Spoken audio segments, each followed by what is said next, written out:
All right, so let's talk about praying your husband through a lustful spirit. Now, many of you guys did not know that lust was a spirit. You thought it was a natural thing when it comes to a man. You thought it was natural even in your life when really it really is a demonic spirit. First thing I want to emphasize is that as a wife, our job is not to be their advisor, but we are their helpmate. And sometimes people don't recognize, or husbands don't recognize their weaknesses. It's almost like we're able to see their blind spots, all right? And depending on the maturity level of the man and his background and how he grew up, he might not be willing to yield to certain truths about himself. Because sometimes men feel that having multiple women makes them feel manly. It makes them have some type of power. It makes them have masculinity, when more masculine, when really they're being deceived.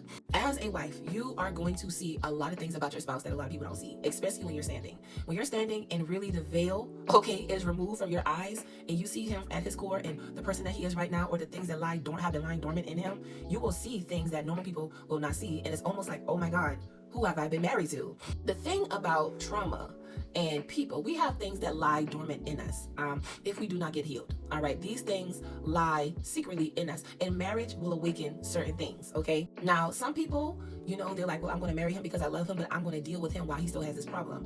Any problem that he has before you marry him, and this is for my unmarried women, any problem that he has before you marry him, if he is not set free or delivered, because God can do it, it's going to magnetize and amplify in the covenant, because marriage is spiritual, which is why if you're not married, yes, you need to be praying and fasting before the covenant if the Lord is telling you this is the person that he has ordained for your life.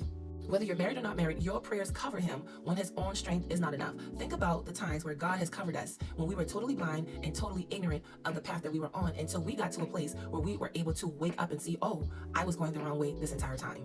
Even if your spouse is still in rebellion, your prayers against their rebellion, lust, whatever, it still literally is effective and needed, all right? Because nobody, even if this is a bloodline thing, nobody ever confronted it. I want you to understand that in the beginning, when you begin to pray, the situation is not going to look like it's changing. In the beginning, when you begin to pray, it's not going to look like it's changing. It's not going to look like God hear you, because at this very moment, this is where God is trying to build your faith and build intimacy and relationship. So the Bible lets us know that Jesus learned obedience through his suffering. So there is a level of suffering and dying to the flesh that we have to endure, because it builds intimacy with the Lord. And you need intimacy to learn how to steward your marriage and every version of your spouse. So when you begin to pray against lust, things in them, especially when they're alone and you're not in the picture, things in their hearts and their minds begin to change. Even their language begins to change. Their respect for women and you begins to change, because this is the main spirit that's driving them.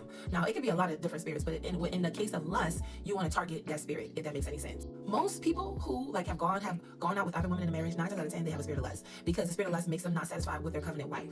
And the wife believes that they're a problem when really it's not. He's just been lusty, and it may have been lying dormant in him, and the marriage and the issues in the marriage may have awakened that, making him think that he needs to go find comfort elsewhere. And that is destruction. That is destruction. I've dealt with that, and I'm telling you what I know. Okay, listen to me. I'm telling you what I know. Shut it down. Yes, God will side with you whenever you begin to pray his will. All right. Most women get tired of praying. I am an advocate to say never stop praying, because that's what the Bible says. Pray when you're sad. Pray when you're happy. Pray all the time. Pray whenever you don't see nothing happening. Okay, tag it and shut it down, because it's not worth him coming back and he still got that spirit. He don't see it, if that makes any sense. He's not going to see it. He's not going to take accountability because he's blind right now. So God is passing the assignment to you to pray for him. Your prayers can do what nobody else can do. Okay, so if you have a lusty husband, like I did, if you have a lusty husband, get the Lust ebook bundle in the link in my bio. Okay, I'm going to continue to be talking about lust, teaching on lust, how to get rid of it, identifying it, and what it has come to do, and if it tries to return, I'm going to be talking about all of that. So it is in the link in my bio. I love you, and I'll see you in the next video.